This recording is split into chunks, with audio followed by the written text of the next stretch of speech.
السلام علیکم ورحمۃ اللہ وبرکاتہ۔ رسول اللہ صلی اللہ علیہ وسلم نے فرمایا، جب تم میں سے کوئی بھی کھانا کھانے لگے تو بسم اللہ پڑھ لے۔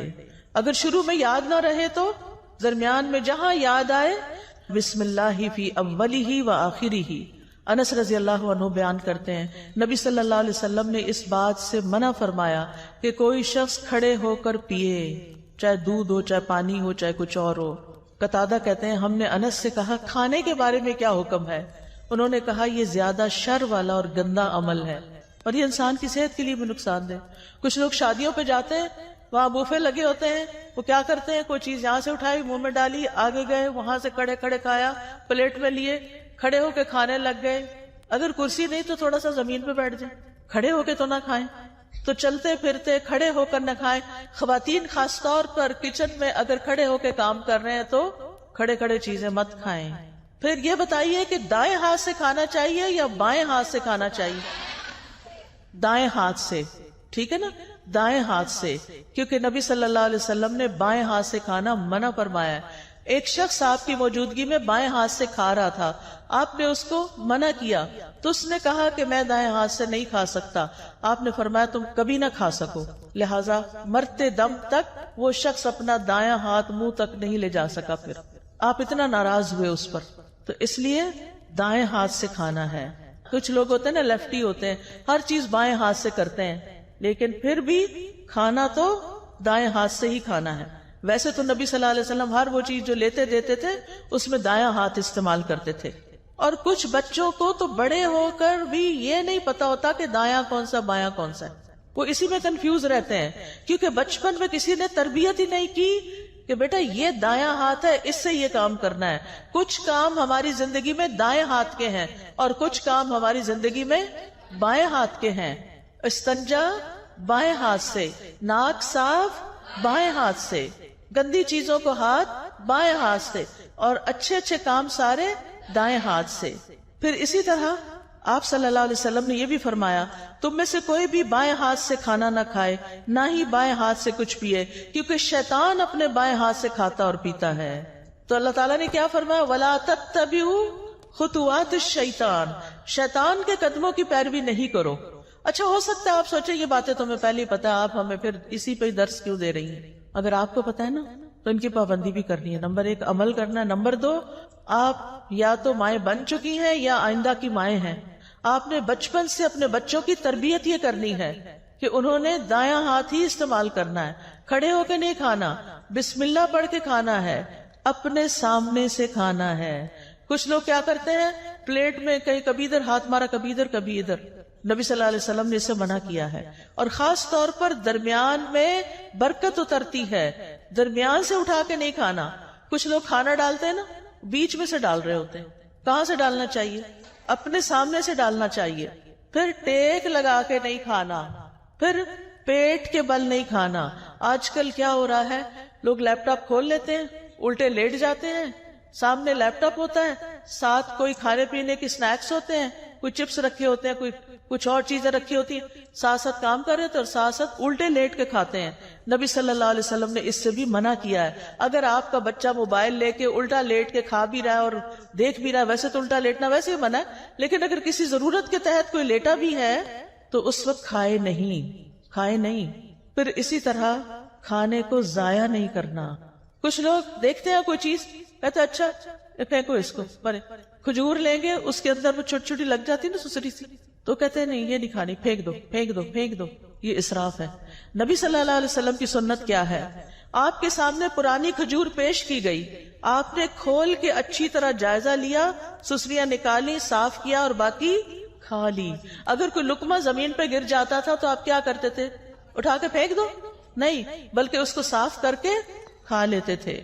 نبی صلی اللہ علیہ وسلم نے فرمایا، شیطان تم میں سے ہر ایک آدمی کے پاس اس کے ہر کام کے وقت موجود رہتا ہے، یہاں تک کہ کھانے کے وقت بھی، لہٰذا جب تم میں سے کسی کا لقمہ گر جائے تو چاہیے کہ اس کو کھا لے صاف کر کے اور اسے شیطان کے لیے نہ چھوڑے۔ کھانے کے بعد برتن کو کیا کرنا چاہیے، صاف کرنا چاہیے۔ ہم پہلے بے سوچے سمجھے برتن بھر لیتے ہیں، خاص طور پہ شادیوں میں۔ توجہ سے سنیے، یہ بات بڑی سخت تکلیف ہوتی ہے جب لوگ شادیوں پہ جاتے ہیں اور پلیٹوں کے اندر چھوٹے چھوٹے ٹیلے بنا لیتے ہیں کھانا ڈال ڈال کے، اور پھر 2-4 لقمے کھاتے ہیں، کوئی چھوٹے بچے کو ساتھ کھلایا، اور باقی ساری کی ساری پلیٹ واپس۔ اس کا حساب کون دے گا؟ پہلے تھوڑا ڈال کے چکھ لیں کہ آپ کے حساب سے نمک پورا ہے یا نہیں، اور اگر پہلی دفعہ میں آپ کو ٹھیک لگتا ہے تو بس پھر دوبارہ اتنا ڈالیں جتنا آپ کو بھوک ہے کھانا ہے۔ کھانا زیادہ نہیں ڈالنا، نہ گھر میں، نہ شادیوں میں، پارٹیوں میں، نہ کسی کے گھر، کیونکہ وہاں انسان سوچتا ہے میرا کیا جاتا ہے، مجھے تو کوئی نقصان نہیں، اور کتنا کھانا ضائع ہوتا ہے۔ اور آپ کو پتا ہے کہ آپ ہی کے شہر میں کتنے لوگ رات کو بھوکے سوتے ہوں گے، آپ نے ان کے حصے کا بھی منگا کے پکا کے ضائع کر کے بنوں میں پھینک دیا۔ تو کھانے کے بعد برتن صاف کرنا ہے۔ اگر کسی وجہ سے بعضوں کا اندازہ نہیں ہوتا، کچھ چیزیں ایسی ہوتی ہیں ان کو کھا کے جلدی پیٹ بھر جاتا ہے، تو پھر اس کھانے کو الگ نکال لیں۔ اگر کوئی بلی وغیرہ ہے اس کو ڈال دیں، اگر کوئی چاول وغیرہ ہے اپنے گھر میں ایک ایسی کنالی رکھ دیں، کوئی ایسی ڈش رکھ دیں کہ جس میں بچا ہوا کھانا جا کے ڈال دیں، پرندے آئیں گے وہ کھا کے چلے جائیں گے، آپ کو ثواب ملے گا۔ میں تو جب روٹی خود بناتی تھی تو پیڑے کا آٹا ہوتا ہے نا، وہ اگر ہاتھوں کو لگ جاتا تھا تو میں اس کے لیے الگ برتن رکھتی تھی، اور صبح سے رات تک جتنی بھی اس کے اندر ہاتھ سے اترا ہوا آٹا جمع ہوتا تھا وہ شام تک چھوٹی چھوٹی سوئیاں بن جاتا تھا سوکھ کے، پھر میں اس کو چڑیا کو ڈال آتی تھی، کیونکہ ذرے کا بھی وزن ہوگا نا قیامت کے دن، کے نہیں ذرے کا وزن ہے نا۔ فَمَن يَعْمَلْ مِثْقَالَ ذَرَّةٍ خَيْرًا يَرَهُ وَمَن يَعْمَلْ مِثْقَالَ ذَرَّةٍ شَرًّا يَرَهُ۔ شر کیا ہے؟ ضائع کرنا۔ خیر کیا ہے؟ کسی کے فائدے میں لے آنا۔ اور مجھے امید ہے کہ آپ پرندوں وغیرہ کے لیے پانی بھی رکھتے ہوں گے۔ آج کل آپ دیکھیں بارشیں نہیں ہو رہی، سخت گرمی میں بھی پانی ڈالیں، لیکن سردی میں بھی پانی رکھیں۔ کبھی راستے میں دیکھتے ہو نا پرندوں وغیرہ کو، میں سوچتی کہیں پانی نظر نہیں آ رہا، پتہ نہیں کہاں سے پیتے ہیں بےچارے، ان کو بھی پیاس لگتی ہوگی۔ تو آج کل بھی کچھ نہ کچھ پانی، یعنی برتن بنا چھوڑے گھر میں، اگر آپ کا چھوٹا سا بھی گھر ہے، کھڑکی کے باہر بھی چھوٹی سی جگہ ہے تو وہاں ایک چھوٹی سی کوئی چیز لگا دیں، لیکن اپنے ساتھ دوسروں کا بھی خیال رکھیں۔ پھر اسی طرح صحت کو فائدہ دینے والی غذا کھائیں اور وہ چیزیں چھوڑ دیں جو صحت کو نقصان دیتی ہیں۔ ام منذر کہتی ہیں رسول اللہ صلی اللہ علیہ وسلم میرے گھر تشریف لائے، آپ کے ساتھ علی رضی اللہ عنہ بھی تھے، اور علی رضی اللہ عنہ بیماری سے اٹھے تھے، کمزور تھے، ہمارے ہاں کھجوروں کے خوشے لٹک رہے تھے، تو رسول اللہ صلی اللہ علیہ وسلم اٹھے اور ان سے کھانے لگے، اور حضرت علی بھی کھانے کے لیے اٹھے تو رسول اللہ صلی اللہ علیہ وسلم نے ان سے فرمایا رک جاؤ، ابھی تم کمزور ہو، چنانچہ وہ رک گئے، ان کو پرہیز بتایا آپ نے۔ ام منذر کہتی ہے میں نے جو اور چکندر پکائے ہوئے تھے وہ آپ کی خدمت میں پیش کیے تو آپ نے فرمایا اے علی یہ لے لو، یہ تمہارے لیے زیادہ فائدے کی چیز ہے۔ کھانا کھا کے کیا کرنا چاہیے، شکر کیسے کرنا چاہیے، اس میں آپ دیکھیں سب سے پہلی دعائیں کون سی ہیں؟ کھانا کھانے کے بعد کی دعائیں، ایک نہیں کئی دعائیں ہیں۔ آپ نے پتہ کیا کرنا ہے، ان دعاؤں کو، اس پیپر کو اس میں سے الگ کر کے آپ نے اپنے کچن میں جہاں کھانا کھاتے ہیں یا ڈائننگ ہال میں یا پھر جہاں بھی آپ ہوتے ہیں وہاں یہ لگا لیں اور دیکھ کے پڑھنا شروع کریں اور ایک ایک یاد کرنا شروع کریں تاکہ کھانے کے بعد پڑھ کے آپ اٹھیں، ٹھیک ہے انشاءاللہ، اور اس سے آپ کو انشاءاللہ بہت ثواب ہوگا، اور یہ شکر ادا کرنے کا ایک طریقہ ہے۔ مثال کے طور پر آپ دیکھیں اللہم بارک لنا فیہ وَأَطْعِمْنَا خَيْرًا مِّنْهُ، اے اللہ ہمیں اس کھانے میں برکت عطا فرما اور ہمیں اس سے بہتر کھلا۔ سبحان اللہ، ہر دفعہ کھانا کھا کے اگر آپ یہ دعا مانگتے ہیں کہ اللہ ہمیں اس سے بہتر عطا فرما تو کیا ہوگا؟ شکر ادا کرنے والے کو کیا ملتا ہے؟ بہتر ملتا ہے۔ پھر الحمدللہ الذی اطعم وسقا وصوغہ وجعل لہ مخرجا، تمام تعریفیں اللہ کے لیے ہیں جس نے کھلایا پلایا اور اسے جسم میں پیوست کیا، یعنی ہمارے جسم کا حصہ بنا اور اس کے نکلنے کی راہ بنائی، یعنی جو ویسٹ تھا وہ بھی جسم سے نکل گیا۔ اور اسی طرح باقی دعائیں بھی ہیں، میں نے یہ دعائیں اپنے کچن میں لگائی ہوئی ہیں اور الحمدللہ پڑھنے میں بہت آسانی ہوتی ہے۔ پھر اس کے بعد کھانے پینے میں اسراف سے بچنا ہے، یہ بڑا اہم سبق ہے۔ اللہ سبحانہ وتعالیٰ فرماتے ہیں یا بنی آدم خذوا زینتکم عند کل مسجد وکلوا واشربوا ولا تسرفوا انہ لا يحب المسرفین، اے آدم کی اولاد ہر نماز کے وقت اپنی زینت لے لو، یعنی لباس میں نماز پڑھو، اور کھاؤ اور پیو اور حد سے نہ گزرو، بے شک وہ حد سے گزرنے والوں سے محبت نہیں رکھتا۔ اسراف کسی بھی چیز میں پسندیدہ نہیں، نہ لباس میں اور نہ کھانے پینے میں اور نہ کسی اور چیز میں۔ اسراف کیا ہے؟ نمبر 1، ضرورت سے زیادہ کھانا پینا۔ لوگوں کو اسراف کا مطلب نہیں پتا۔ ضرورت سے زیادہ کھانا پینا، کھانے کی ہرس، اور ایک وقت میں کئی چیزیں کھانا، یہ بھی کھا لو، وہ بھی کھا لو، وہ بھی شکلو، یہ بھی کھاؤ، یہ بھی کھاؤ۔ اس وقت تو پتہ نہیں چلتا، لیکن جب ہضم ہونے پہ آتا ہے تو پھر تکلیف شروع ہو جاتی ہے۔ نمبر 2، ان چیزوں میں حد سے زیادہ خرچ کرنا۔ ایک ہے ضرورت سے زیادہ کھانا اور دوسرا ضرورت سے زیادہ خرچ کرنا۔ مثلا آپ گروسری کے لیے گئے ہیں، آپ وہاں دیکھتے ہیں سجے ہوئی چیزیں ہیں، زبردست سبزی پڑی ہے اور زبردست چیزیں اور پیکنگز میں پڑی ہیں، آپ کہتے ہیں پتہ نہیں پھر کب یہ بھی لے لو، یہ بھی لے لو، یہ بھی خرید لو، یہ بھی خرید لو، یہ بھی خرید لو۔ اب آپ دیکھیں مشکل کیا ہو گئی ہے کہ بڑے بڑے سٹورز بن گئے ہیں، بڑے بڑے مالز بن گئے ہیں۔ اگر آپ نے ایک سمپل چائے بھی لینی ہے تو پہلے زمانے میں کیا ہوتا تھا، چھوٹی سی کارنر پہ دکان ہوتی تھی، وہاں ایک ہی قسم کی یا زیادہ سے زیادہ 2 قسم کی چائے پڑی ہوتی تھی، اور آپ جو پیتے تھے وہی چائے دوبارہ کسی بچے کو بھی پیسے دے کے منگا لیتے تھے۔ اب کیا ہوتا ہے، آپ مال میں جاتے ہیں اور چائے کی اتنی قسمیں ہیں کہ آپ کہتے ہیں کہ اچھا یہ بھی آ گئی، یہ تو لگتا بہت اچھی ہوگی، چلو یہ بھی ٹرائی کر لیتے ہیں، وہ بھی، یہ بھی، وہ بھی، بہت ساری چائے خرید کے گھر لے آتے ہیں طرح طرح۔ اب تو مجھے لگتا ہے ہر چیز کی چائے بن گئی ہے۔ اچھا اب گھر لاتے ہیں، اب آپ ایک پیتے ہیں، آپ کو ہائے ہائے یہ تو اچھی نہیں لگی، اس کو پرے پھینکو، پھر دوسری، پھر تیسری، اور کچھ تو کھولنے کی نوبت نہیں آتی، اور پھر ایسے ہی پیک ڈبے جب ایکسپائر ہو جاتی ہے نا ڈیٹ، تو پھر اٹھا کے کیا کرتے، بن میں پھینک دیتے ہیں۔ نہ اپنے کام آئی نہ کسی اور کے کام آئی۔ یہ آپ نے کیا کیا، اسراف۔ سمجھ آئی اسراف کی؟ کس کس کو اسراف کی سمجھ آئی ہے؟ الحمدللہ۔ نمبر 1 زیادہ کھانا، نمبر 2 کھانے پہ زیادہ خرچ کرنا، اور نمبر 3 ہے حرام میں پڑنا، حرام چیزیں کھانا، نقصان دہ چیزیں کھانا۔ تو اللہ سبحانہ تعالیٰ نے کیا فرمایا، کھاؤ پیو لیکن اسراف نہیں کرو۔ نبی صلی اللہ علیہ وسلم نے فرمایا کھاؤ اور پیو، پہنو اور صدقہ کرو، لیکن اسراف نہ کرو، نہ تکبر کرو۔ ابن عباس کہتے ہیں جو تمہارا جی چاہے کھاؤ، جو تمہارا جی چاہے پہنو، مگر 2 باتوں سے ضرور بچو، اسراف اور تکبر۔ تکبر کیوں؟ کیونکہ عام طور پر لوگ اپنا آپ دکھانے کے لیے، اپنے آپ کو بڑا ظاہر کرنے کے لیے قیمتی سے قیمتی، مہنگے سے مہنگے کپڑے پہنتے ہیں اور قیمتی سے قیمتی چیزیں خرید کے رکھ لیتے ہیں صرف دکھاوے کے لیے، استعمال کچھ بھی نہیں کرتے۔ تو پھر کیا کہا ابن عباس نے، یعنی اللہ کی نعمتیں کس لیے بنی ہیں، کس لیے اگائی ہیں اللہ نے، کس لیے پیدا کی؟ ہمارے لیے۔ کلوا مما رزقناکم، یعنی جو ہم نے تمہارے لیے تمہیں رزق دیا اس میں سے کھاؤ، جو آپ کی حیثیت ہے، استطاعت ہے، وقت ہے، کھاؤ، لیکن کیا نہ کرو، اسراف نہ کرو۔ اور پہننا بھی جو تمہیں پسند ہے، اللہ تعالیٰ نے جو طریقے بتائے ہیں پہننے کے، ننگے نہیں ہونا، چست کپڑے نہیں پہننے، سی تھرو کپڑے نہیں پہننے، اور اسراف نہیں کرنا، یعنی اپنے لمٹس دیکھ کے خرچ کرنا ہے۔ اگر آپ کے والد کی تنخواہ ہی 1 لاکھ ہے مثلا، اور آپ اپنی شادی کا جوڑا بھی 1 لاکھ کا بنوا رہی ہیں، تو کیا یہ جائز ہوگا؟ یہ کیا ہوگا؟ اسراف ہوگا۔ اور جب ایسا نہیں ہوتا کہ وہ گھر میں افورڈ نہیں کر سکتے، تو وہ بیچارے کیا کرتے ہیں، پھر قرض اٹھاتے ہیں یا کسی سے صدقہ مانگتے ہیں کہ میری بیٹی کی شادی ہے، مجھے مدد دو۔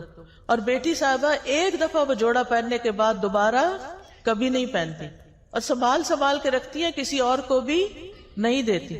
کیا اس جوڑے کا حساب ہوگا؟ کیا اس کے بارے میں پوچھ ہوگی؟ اور تکبر کیا ہے کہ ایسا کپڑا پہنوں جو کسی نے نہ پہنا ہو، تاکہ میں سب سے بڑی، الگ، زیادہ خوبصورت نظر آؤں۔ اور پھر جب آپ دیکھتے ہیں کہ آپ کے کپڑے سب سے اچھے ہیں، تو پھر آپ اپنے آپ کو کیا سمجھنے لگتے ہیں کہ ہم بڑے عقل مند ہیں، ہم جیسا کوئی نہیں۔ یہ چیز بھی اللہ تعالیٰ کو پسند نہیں۔ نبی صلی اللہ علیہ وسلم جب اپنے صحابہ میں بیٹھے ہوتے تھے تو کوئی پہچان نہیں سکتا تھا جو باہر سے آتا تھا۔ آپ ایسے ڈریسز نہیں پہنتے تھے کہ جس سے آپ بہت دوسروں کے مقابلے میں نمایاں ہوں۔ اس آیت کے بارے میں طبیب کہتے ہیں کہ اس میں پوری طب شامل ہو گئی، یعنی کھانا پینا ہے لیکن اسراف نہیں کرنا تو آپ بیماری نہیں ہوں گے۔ پھر اسی طرح یہ کہ کھانا پینا زندگی کا مقصد نہ ہو، اعتدال کے ساتھ بقدر ضرورت کھایا جائے۔ نبی صلی اللہ علیہ وسلم نے بدترین امتیوں کی کچھ خصوصیات بتائی ہیں۔ ہم سب اپنے بارے میں غور کریں کہ کہیں وہ ہم تو نہیں. بدترین امتی کون ہے؟ رسول اللہ صلی اللہ علیہ وسلم نے فرمایا ان قریب میری امت میں ایسے لوگ ہوں گے جو طرح طرح کے کھانے اور رنگ برنگے مشروب طلب کریں گے. طلب کا کیا مطلب ہوتا ہے؟ آرڈر کرنا. طرح طرح کے کھانے اور رنگ برنگے مشروب طلب کریں گے. مثلا آپ گئے ہیں کسی ریسٹورینٹ میں، آپ اٹھاتے ہیں مینیو، سارے اٹھا کے بیٹھ جاتے ہیں. پھر ہر کوئی کیا کہتا ہے؟ مجھے یہ کھانا ہے، مجھے یہ کھانا ہے، اس کو یہ کھانا ہے، اس کو یہ کھانا ہے. کافی ٹائم تو پہلے سلیکشن میں لگتا ہے. پھر آپ آرڈر کرتے ہیں، پھر گھنٹہ بھر کے بعد وہ کھانا آتا ہے اور رنگ رنگ کا. اچھا یہ بھی منگا لیتے، یہ بھی منگا لیتے، یہ بھی منگا، یہ بھی ہو جائے، یہ بھی ہو جائے. اور ڈرنک میں پیپسی بھی ہو جائے، فانٹا بھی ہو جائے، فلاں بھی ہو جائے، فلاں بھی، جوس بھی ہو جائے. یہ ہے طلب کرنا.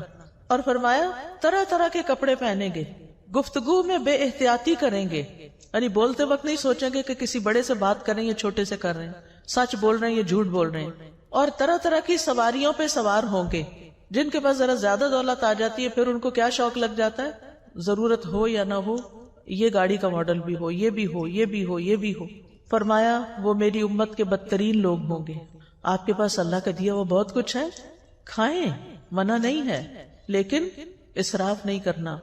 ایک وقت میں بہت طرح کے کھانے نہیں کھانے، ایک وقت میں بہت قسم کے مشروب نہیں پینے.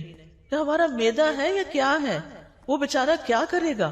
کتنی چیزیں ایٹ اے ٹائم ڈائجسٹ کر سکتا ہے؟ نبی صلی اللہ علیہ وسلم نے فرمایا مجھے تمہارے متعلق گمراہ کن خواہشات میں سب سے زیادہ اندیشہ ان خواہشات کا ہے جن کا تعلق پیٹ اور شرمگاہ سے ہے. یعنی کھانے کے معاملے میں بے احتیاطی اور پھر دوسری طرف زنا عام ہو جائے گا. اور فرمایا اور گمراہ کرنے والی خواہشات سے. ابن قیم کہتے ہیں دل کو بگاڑنے والی 5 چیزیں ہیں: لوگوں سے زیادہ گھل مل کے رہنا، خواہش پرستی، اللہ کے علاوہ کسی اور سے دلی تعلق رکھنا، زیادہ کھانا، زیادہ سونا. یہ 5 چیزیں دل کو خراب کرنے والی ہیں. اب اکثر لوگ کیا کہتے ہیں؟ سب کچھ ہے، دل میں سکون نہیں، خوشی نہیں. ایک تو ہم نے راتوں کو دن بنا لیا اور دن کو رات بنا لیا. راتوں کو دیر تک کھانے آرڈر ہوتے رہتے ہیں اور پھر وہ کھانے کے بعد ہنسی مذاق گپ شپ، ادھر ادھر کے کوئی ویڈیو دیکھ رہا ہے، کوئی فلمیں دیکھ رہا ہے، کوئی کچھ کر رہا ہے. اور پھر جب آدھی رات گزر جاتی ہے پھر سوتے ہیں اور پھر سونے میں فجر کی نماز چلی جاتی ہے. ایسی زندگیوں میں کیا برکت ہوگی، کیا رونق ہوگی، ایسے دلوں میں کیا اطمینان ہوگا. چاہے آپ نے 100 طرح کے اچھے اچھے کھانے کھائے ہوں، آپ کا دل خوش نہیں ہو سکتا. اس کے لیے آپ کو واپس قرآن و سنت کی طرف لوٹنا ہوگا. ابو سلمان دارانی کہتے ہیں جو زیادہ کھاتا ہے اس پہ 6 آفتیں آتی ہیں. نمبر 1، وہ مناجات کی حلاوت کھو دیتا ہے، اس کو اللہ سے راز و نیاز کی باتیں کرنی نہیں آتی، اس کی دعاؤں میں کوئی خشوع نہیں رہتا. نمبر 2، علم و حکمت یاد کرنے سے محروم ہو جاتا ہے، حافظہ خراب ہو جاتا ہے. نمبر 3، مخلوق پر شفقت سے محروم ہو جاتا ہے، کیونکہ جب وہ پیٹ بھر لیتا ہے وہ سمجھتا سب کے پیٹ بھرے ہوئے ہیں، وہ کسی اور کے بارے میں نہیں سوچتا. اس پر عبادت ثقیل ہو جاتی ہے، مشکل ہو جاتی ہے، اس کی خواہشات اور شہوت بڑھ جاتی ہے. سارے اہل ایمان مسجدوں کی طرف چکر لگاتے ہیں اور پیٹ بھرنے والا کوڑا کرکٹ کی طرف گردش کرتے ہیں. یعنی پہلے زمانے میں کوڑے کے ڈھیروں کے پاس لوگ جا کے رفع حاجت کرتے تھے، یعنی آج کل کی زبان میں. اور یہ بار بار واش روم کے چکر لگاتے رہتے ہیں، یہ بار بار ٹوائلٹ ہی جاتے رہتے ہیں. اذان تو ایک وقت پہ ہوتی ہے، نماز تو اپنے وقت پر ہوتی ہے، وہ یہ تو نہیں دیکھتی کہ اب کون ابھی تک آیا اور کون نہیں آیا. پھر آپ دیکھیں کہ کھانے کی شکر گزاری میں یہ بھی ہے کہ انسان اللہ کی مخلوق کو بھی کھلائے. قرآن مجید میں آتا ہے وَالَّذِينَ فِي أَمْوَالِهِمْ حَقٌّ مَعْلُومٌ لِلسَّائِلِ وَالْمَحْرُومِ، وہ جن کے مالوں میں ایک مقرر حصہ ہے سوال کرنے والے کے لیے اور جسے نہیں دیا گیا. اسلام میں بھوکے کو کھانا کھلانے کا حکم ہے. نبی صلی اللہ علیہ وسلم نے فرمایا بھوکے کو کھانا کھلاؤ، بیمار کی تیمارداری کرو، قیدی کو رہائی دلاؤ. لیکن کتنا ظلم ڈھاتے ہیں ہم، کام والی رکھ لیتے ہیں اور اس سے کہتے ہیں اتنی تنخواہ دیں گے، کھانا وانا کچھ نہیں. آپ اپنے کچن میں اس سے سارا کام کراتے ہیں، کھانے کی خوشبوئیں اٹھ رہی ہوتی ہیں، جیسی آپ کو بھوک لگتی ہے اس غریب کو بھی لگی ہوتی ہے. اور جب آپ کھانا پکوا لیتے ہیں تو اس کو خدا حافظ کر دیتے ہیں، ہم نے تم سے کھانا نہیں باندھا ہوا، بس صرف تنخواہ دیں گے. اب وہ بیچاری گھر جائے، کیا خریدے اور کیا پکائے. مہنگائی کا حال تو اب سب کو پتا ہے.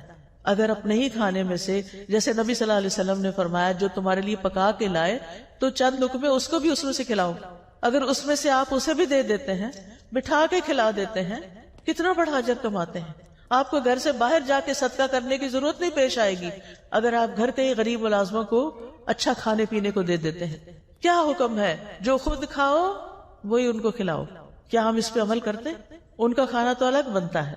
اب آپ دیکھیں ایک کک جو کئی کھانے بنا کے آپ کے سامنے رکھ رہا ہے اور خود اپنے لیے دال بنا کے بیٹھ کے کھا رہا ہے غریب، وہ آپ کے لیے دل میں کیسی محبت رکھے گا، اس کے دل میں کیسی کیسی تکلیف ہوگی کہ میں یہ سب کچھ صرف بنانے کے لیے، مجھے چکھنے کی بھی اجازت نہیں، اور میں اپنے سرونٹ کوارٹر میں جا کے دال ابال کے کھاؤں۔ کیسی کیسی زیادتیاں ہم کرتے ہیں۔ دوسرے کو کھانا کھلانا ایک مشکل کام ہے، انسان کے دل کے اندر بخل ہے، لیکن یہ تو کرنا ہی ہے کیونکہ اس میں اجر بہت زیادہ ہے۔ یہ انبیاء کی صفت ہے۔ قرآن مجید میں آتا ہے فَلَقْتَحَمَ الْعَقَبَةَ وَمَا أَدْرَاكَ مَا الْعَقَبَةُ فَكُّ رَقَبَةٍ أَوْ إِطْعَامٌ فِي يَوْمٍ ذِي مَسْغَبَةٍ۔ پھر وہ مشکل گھاٹی میں نہ گھسا۔ کیا ہے وہ مشکل گھاٹی؟ وہ گردن چھڑانا یا کسی بھوک والے دن میں کھانا کھلانا ہے۔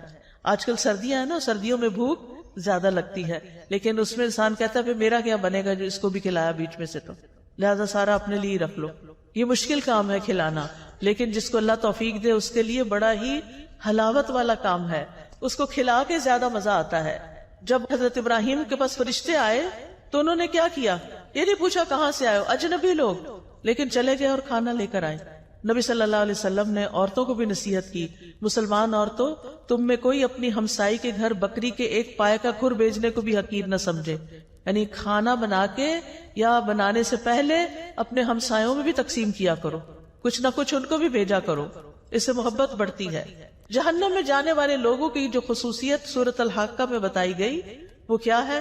انہ کان لا یؤمن باللہ العظیم ولا یحض علی طعام المسکین، کہ وہ اللہ بڑے عظمت والے پر ایمان نہیں رکھتا تھا اور نہ مسکین کو کھانا کھلانے کی ترغیب دیتا تھا۔ یعنی صرف خود کھلانا بھی کافی نہیں، اوروں کو بھی ترغیب دلانی ہے کہ وہ بھی کھلایا کرے۔ نبی صلی اللہ علیہ وسلم نے کیا حکم دیا تھا اپنے صحابہ کو کہ کھانے میں کیا کریں؟ پانی زیادہ ڈال لیں، شوربہ بنا لیں اور ہمسایوں کو یاد رکھیں۔ ابو درداء رضی اللہ عنہ اپنی بیوی کو مساکین کی وجہ سے زیادہ شوربہ بنانے کی ترغیب دیتے تھے، اور لیٹلی آپ دیکھیں کہ ہم لوگوں کے کھانے کا سٹائل کیا ہو گیا ہے، شوربے والے کھانے تو غائب ہوتے جا رہے ہیں۔ اب ہم سب کی پسند کیا ہے؟ فرائیڈ یا روسٹ یا بنا ہوا کھانا، بس جو معدے پہ ہضم کرنا بھی بڑا مشکل ہے۔ نہ ہم نے خود اپنے لیے فائدے کا کام کیا اور نہ دوسروں کو فائدہ پہنچایا۔ وہ کہتے تھے ہم نے ایمان لا کے آدھی زنجیر اتار پھینکی ہے، یعنی جہنم میں جانے والی، کیونکہ اس میں آتا نا کہ وہ کہا جائے گا کہ اس کو جہنم میں جکڑو زنجیروں میں، کیا ہم باقی بھی نہ اتار دیں، یعنی کھانا کھلا کے۔ پھر اسی طرح آپ دیکھیں بہت سے سلف صالحین اپنی افطاری کے کھانے میں دوسروں کو ساتھ کھلاتے تھے۔ عبداللہ بن عمر، داؤد تائی، مالک بن دینار اور احمد بن حنبل انہی لوگوں میں سے تھے۔ ابن عمر یتیموں اور مسکینوں کے ساتھ بیٹھ کے افطار کرتے۔ اگر انہیں یہ علم ہو جاتا کہ انہوں نے مساکین اور یتیموں کو نہیں کھلایا تو وہ افطاری کے وقت کھانا نہیں پھر کھاتے تھے کہ مسکینوں کو کیوں نہیں کھلایا۔ اور بعض ایسے بھی تھے جیسے حسن بصری اور عبداللہ بن مبارک کہ خود بھوکے بھی رہ لیتے لیکن دوسروں کو کھلاتے، کیونکہ یہ اللہ تعالیٰ کو بڑا ہی محبوب اور پسند ہے کہ انسان دوسروں کو کھلائے۔ نبی صلی اللہ علیہ وسلم نے فرمایا وہ لوگ اللہ تعالیٰ کو زیادہ پیارے ہیں جو لوگوں کے لیے زیادہ فائدے مند ہیں۔ اللہ کے نزدیک سب سے پسندیدہ اعمال یہ ہیں کسی مسلمان کو خوش کرنا، اس سے کوئی تکلیف دور کرنا، اس کا قرضہ ادا کر دینا، اس سے بھوک کو دور کر دینا۔ پھر کھانا کھلانا جو ہے یہ صدقہ ہے، صرف باہر والوں کو نہیں، گھر والوں کو بھی۔ نبی صلی اللہ علیہ وسلم نے فرمایا تمہارا اپنے آپ کو کھلانا بھی صدقہ ہے، تمہارا اپنے بیٹے کو کھلانا بھی صدقہ ہے، تمہارا اپنی بیوی کو کھلانا بھی تمہارے لیے صدقہ ہے، تمہارا اپنے خادم کو کھلانا بھی تمہارے لیے صدقہ ہے، یعنی اس پر اجر ملے گا۔ کھانا پکا کے خود کھا رہے اس پر بھی اجر ہے، گھر والوں کو کھلا رہے اس پر بھی اجر ہے۔ یہ بات خواتین کو اپنے پلے باندھ لینی چاہیے کہ میں جو کچن میں کام کرتی ہوں وہ میرے لیے بہت بڑا اجر کا کام ہے، کیونکہ عام طور پہ ہم کہتے ہیں یہ کیا مصیبت ہے، میں ہی پکاتی رہوں، اس کو مصیبت نہ سمجھیں، یہ اجر کی بات ہے۔ پھر اسی طرح کسی کو پانی کا ایک گھونٹ پلانا بھی صدقہ ہے، کھجور کا آدھا ٹکڑا دے کے بھی انسان جہنم سے بچ سکتا ہے۔ پھر اسی طرح خاص طور پر یتیموں اور مسکینوں کو کھلانا۔ نبی صلی اللہ علیہ وسلم نے فرمایا جو شخص مسلمان ماں باپ کے کسی یتیم بچے کو اپنے کھانے اور پینے میں اس وقت تک شامل رکھتا ہے جب تک وہ اس کی مدد سے مستغنی نہیں ہو جاتا، یعنی خود کمانے نہیں لگ جاتا، تو اس کے لیے یقینی طور پر جنت واجب ہو جاتی ہے. یعنی جو اپنے کھانے میں یتیموں اور مسکینوں کو شامل کر لیتا ہے، یعنی یتیموں کو خاص طور پر کہ جن کا کوئی کمانے والا نہیں، اس کی بیوہ ماں کو آزاد کر دیتا ہے کمانے کی فکر سے، تو ایسے شخص کے لیے جنت واجب. پھر آپ دیکھیں کہ آپ ایک لقمہ بھی جو کسی کو کھلاتے ہیں نا، وہ ایسے پڑا نہیں رہتا. حدیث میں آتا ہے کہ اللہ سبحانہ و تعالیٰ تم میں سے ہر ایک کی کھجور اور لقمے کو اس طرح بڑھاتا ہے جیسے تم میں سے کوئی آدمی اپنے گھوڑے کے بچھیرے کو پالتا ہے، یہاں تک کہ ایک لقمہ احد پہاڑ جتنا ہو جائے گا. یعنی قیامت کے دن اتنا بڑا اس کا اجر آپ کے سامنے آئے گا. پھر اسی طرح رسول اللہ صلی اللہ علیہ وسلم نے فرمایا قیامت کے دن ہر شخص اپنے صدقے کے سائے میں ہوگا یہاں تک کہ لوگوں کے درمیان فیصلہ ہو جائے. یزید کہتے ہیں ابو الخیر کوئی دن ایسا نہیں جانے دیتے تھے جس میں کوئی چیز خواہ میٹھی روٹی یا پیاز یا اس طرح کی کوئی چیز صدقہ نہ کریں. جب گھر سے نکلتے تھے کچھ نہ کچھ کھانا لے کے نکلتے اور کسی نہ کسی کو کھلا دیتے تھے. ہانی بن یزید نے نبی صلی اللہ علیہ وسلم سے پوچھا مجھے کوئی ایسی چیز بتا دیں جس سے میرے لیے جنت لازم ہو جائے. آپ نے فرمایا حسن کلام اور کھانا کھلانے کو لازم پکڑو. کھانا کھلانا شروع کرو، یہ جنت لازم کر دے گا. اور جنت کے بالا خانے، خوبصورت محلات اس شخص کے لیے ہیں جو بات اچھی طرح کرے، کھانا کھلائے، اور جب لوگ رات کو سو رہے ہوں تو وہ نماز پڑھے. اسی طرح صرف پانی پلانے کا بھی بہت بڑا اجر ہے. نہ صرف یہ کہ انسانوں کو بلکہ جانوروں کو بھی. آپ کو یاد ہے کہ وہ ایک عورت جو ویسے بہت بری عورت تھی لیکن اس نے ایک کتے کو پانی پلایا تھا کنویں سے نکال کے، تو اس کی وجہ سے اس کی بخشش کر دی گئی تھی. پھر اسی طرح آپ دیکھیے کہ کوئی شخص اگر کسی کو ہدیے میں چاندی یا سونا دے یا مشکیزہ دے یا کسی کو دودھ پلا دے تو یہ ایسا ہے جیسے غلام کو آزاد کر دے. اب سونا چاندی دینا تو بڑا مشکل ہو گیا ہے کیونکہ بڑا ہی مہنگا ہو گیا ہے، لیکن دودھ پلایا جا سکتا ہے غلام کو. اور دودھ پلانا ایسا ہے جیسے ایک غلام آزاد کرنا. آج کل غلام بھی نہیں ہے، اور خالص دودھ اگر کسی کو آپ پلاتے ہیں تو اور بڑا اجر ہے. تو ایسے معاملات میں دل کو کھلا کرنا ہے. ہم یا تو کچھ کسی کو کھلاتے نہیں یا بہت بڑی دعوت کرتے ہیں اور اس میں اسراف کرتے ہیں. اعتدال میں رہیے، جو میسر ہے، جو خود کھاتے ہیں وہی کھلاتے رہیے. دوست کو، احباب کو، مہمان کو، رشتہ داروں کو، ہمسایوں کو، نوکروں کو، تو انشاءاللہ اس سے اجر ثابت ہو جائے گا. اب آخر میں ایک چھوٹا سا واقعہ سناؤں گی. ایک حدیث ہے صحیح مسلم میں، مقداد رضی اللہ عنہ کہتے ہیں کہ میں اور میرے دو ساتھی اس وقت جب سخت بھوک لگی تھی ہمیں، اور بھوک کی وجہ سے نہ ہم سن پا رہے تھے نہ ہم دیکھ پا رہے تھے. یعنی ایسے لگ رہا تھا کہ ہم نے سننے دیکھنے کی قوت ہی چلی گئی، اتنی کمزوری ہو گئی بھوک کی وجہ سے. ہم خود کو رسول اللہ صلی اللہ علیہ وسلم کے صحابہ پہ پیش کرتے رہے کہ ان کو بتائیں کہ ہمیں بھوک لگی ہے، لیکن کوئی ہمیں بطور مہمان قبول کرنے پہ تیار نہ ہو سکتا ان کے اپنے گھر میں کچھ نہ ہو. پھر ہم نبی صلی اللہ علیہ وسلم کی خدمت میں حاضر ہوئے. آپ ہمیں اپنے گھر لے گئے. وہاں 3 بکریاں تھیں. نبی صلی اللہ علیہ وسلم نے فرمایا تم لوگ مشترکہ طور پر ہم سب کے لیے ان کا دودھ نکالا کرو، یعنی تم بھی پیو ہم بھی پیئیں گے، سب مل کے نکالو. ہم ان کا دودھ نکالتے اور ہر شخص اپنا حصہ پی لیتا، اور نبی صلی اللہ علیہ وسلم کے حصے کا دودھ اٹھا کے رکھ دیتے کہ جب آپ تشریف لائیں گے تو آپ بھی پی لیں گے. آپ رات کے وقت تشریف لاتے، سلام کرتے، کسی سوئے ہوئے کو نہ جگاتے اور جاگنے والے کو سلام سنا دیتے، یعنی آہستہ سے سلام بول دیتے. پھر آپ مسجد میں تشریف لاتے، نماز پڑھتے، پھر واپس آ کر اپنے حصے کا دودھ پیتے. رات کو آپ دودھ پیتے تھے. آپ رات کو تشریف لاتے کس طرح کہ جو سوئے ہوئے ہیں ان کو جگاتے نہیں تھے. ہمارے یہاں تو کیا ہوتا ہے کہ بیوی بیچاری تھک ہار کے سوئی بھی ہو، اب مرد خود بھی آتا ہے لیٹ اور پھر ساتھ 2-4 مہمان بھی لے آتا ہے اور کہتا ہے کہ اٹھو اب ان کو کھلاؤ. تو یہ زیادتی والی بات ہے، ایسے نہیں کرنا چاہیے. اگر مہمانوں کو لانا ہے تو پہلے سے بتائیں اور پھر ان کا انتظام ایسے ہو کہ کسی سونے والے کو جگایا نہ جائے.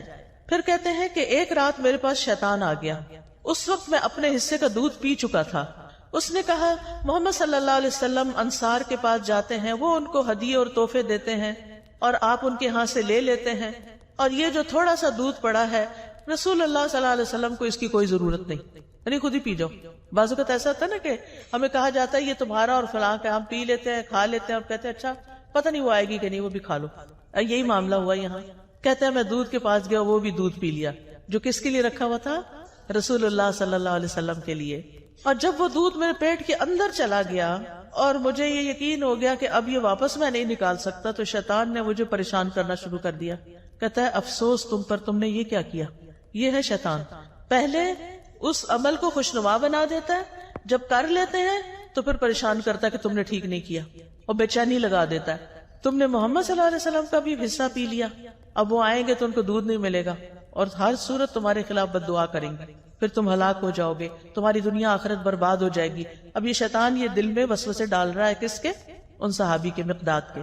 وہ کہتے ہیں میرے جسم پر ایک چھوٹی سی چادر تھی، میں اگر پیروں پہ ڈالتا تو سر باہر نکل آتا، سر پہ ڈالتا تو پیر باہر نکل جاتے، اور کیفیت یہ ہو گئی کہ مجھے نیند نہیں آ رہی تھی کہ میں یہ کیا کر آیا ہوں۔ اور رہے میرے ساتھی تو وہ تو سو رہے تھے اپنا اپنا حصہ پی کے، انہوں نے تو وہ کام ہی نہیں کیا جو میں نے کر لیا تھا۔ کہتے ہیں پھر نبی صلی اللہ علیہ وسلم تشریف لائے، اور آپ جس طرح سلام کرتے تھے اسی طرح سلام کیا، پھر آپ مسجد میں آئے، نماز پڑھی، پھر آپ دودھ کے پاس آئے، اس کا برتن کھولا تو اس میں کچھ بھی نہیں تھا، وہ تو پی لیا گیا تھا۔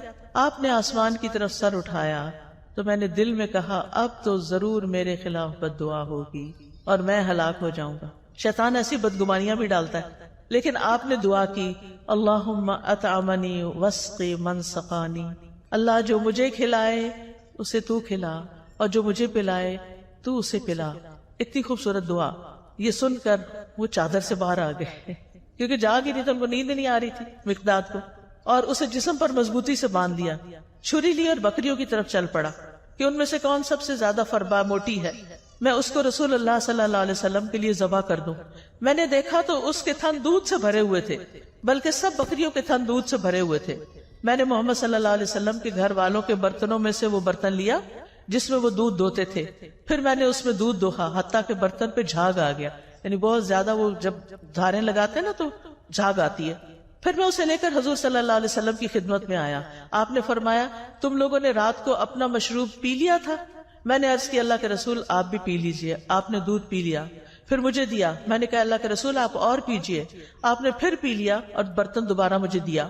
جب میں نے جان لیا کہ رسول اللہ صلی اللہ علیہ وسلم سیر ہو چکے ہیں اور میں نے آپ کی دعا کو پا لیا ہے، یعنی یہ دعا تو مجھے لگی کہ اللہم اتم من اطعمنی واسقی من سقانی، تو میں ہنسنے لگ گیا، ہنستے ہنستے زمین پہ گر گیا۔ آپ نے فرمایا مقداد یہ ایک بری خصلت ہے، یہ کوئی اچھا اخلاق نہیں ہے کہ ہنستے ہنستے نیچے گرو، کئی لوگ ایسے کرتے ہیں تو ایسا نہیں کرنا چاہیے۔ میں نے کہا اللہ کے رسول میرے ساتھ تو یہ معاملہ ہوا تھا آج اور میں نے اس طرح کیا۔ آپ نے فرمایا یہ دودھ اس وقت جو تمہیں ملا اللہ کی رحمت کے سوا کچھ نہ تھا، تم نے مجھے اس وقت کیوں نہ بتا دیا، ہم اپنے ساتھیوں کو بھی جگا دیتے اور وہ بھی اس رحمت میں سے اپنا حصہ پا لیتے۔ میں نے کہا اس ذات کی قسم جس نے آپ کو حق کے ساتھ بھیجا ہے، جب یہ دودھ آپ نے پی لیا اور آپ کے ساتھ میں نے بھی پی لیا تو اب مجھے کوئی پرواہ نہیں کہ کس نے پیا اور کس نے نہیں پیا، بس میرا کنسرن یہی تھا۔ تو اس حدیث سے کچھ باتیں پتہ چلتی ہیں۔ سب سے پہلی بات تو یہ کہ نبی صلی اللہ علیہ وسلم بھوکے بے سہارا بے آسرا لوگوں کو اپنے گھر لے آتے تھے، اپنے پاس پناہ دیتے تھے، ان کا خیال رکھتے تھے۔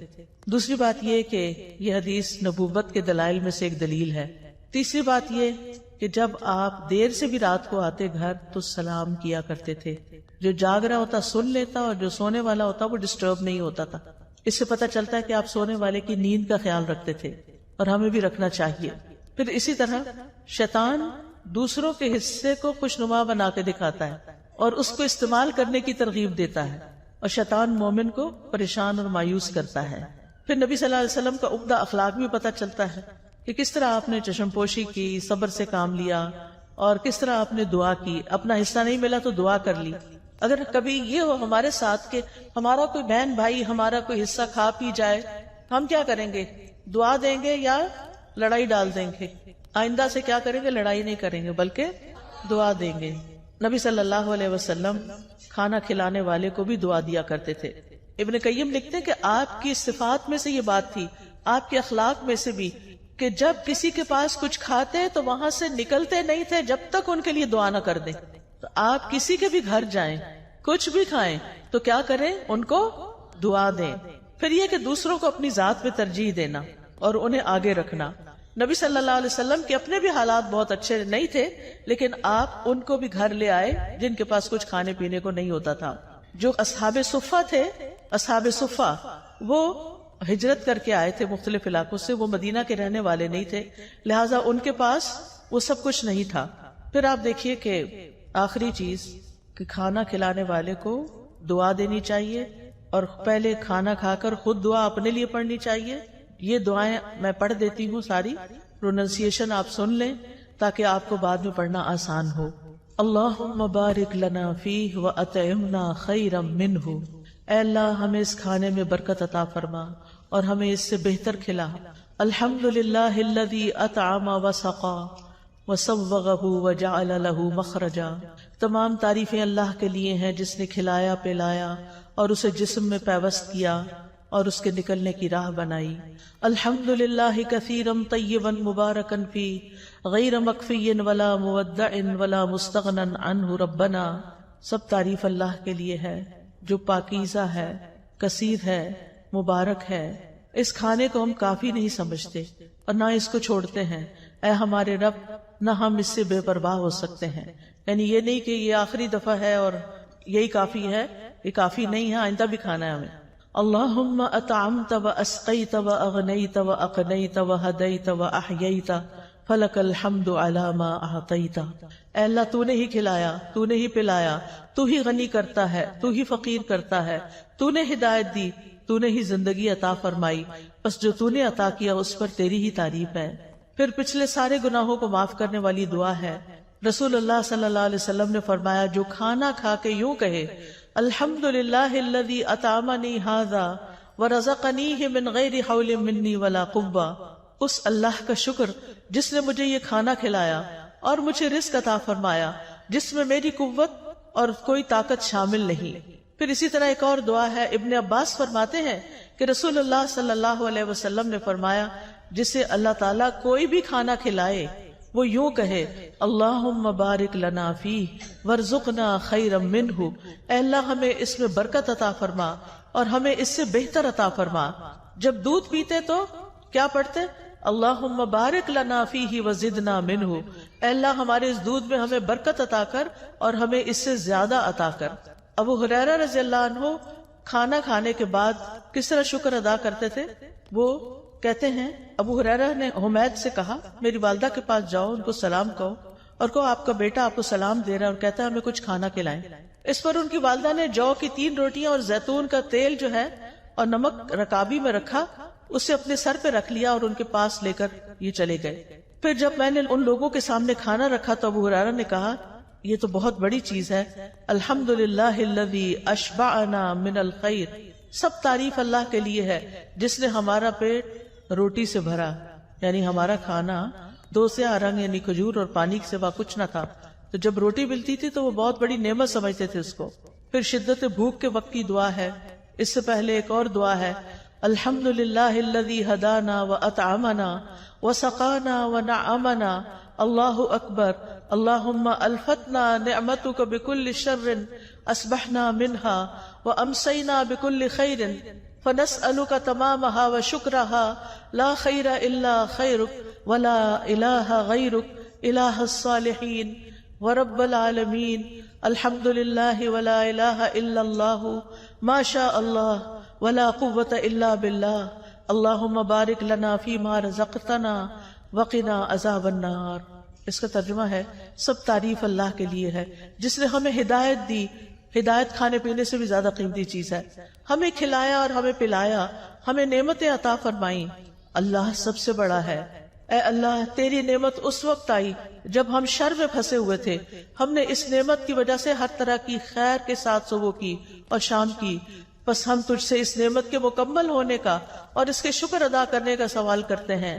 تیری خیر کے سوا کوئی خیر نہیں، تیرے سوا کوئی معبود نہیں، اے الہ الصالحین، سارے جہانوں کے رب، سب تعریف اللہ کے لیے ہے اور اللہ کے سوا کوئی معبود نہیں، جو چاہتا ہے وہی ہوتا ہے، کسی میں طاقت نہیں سوائے اللہ کے۔ اے اللہ جو رزق تو ہمیں دے اس میں برکت دے اور ہمیں آگ کے عذاب سے بچا لے۔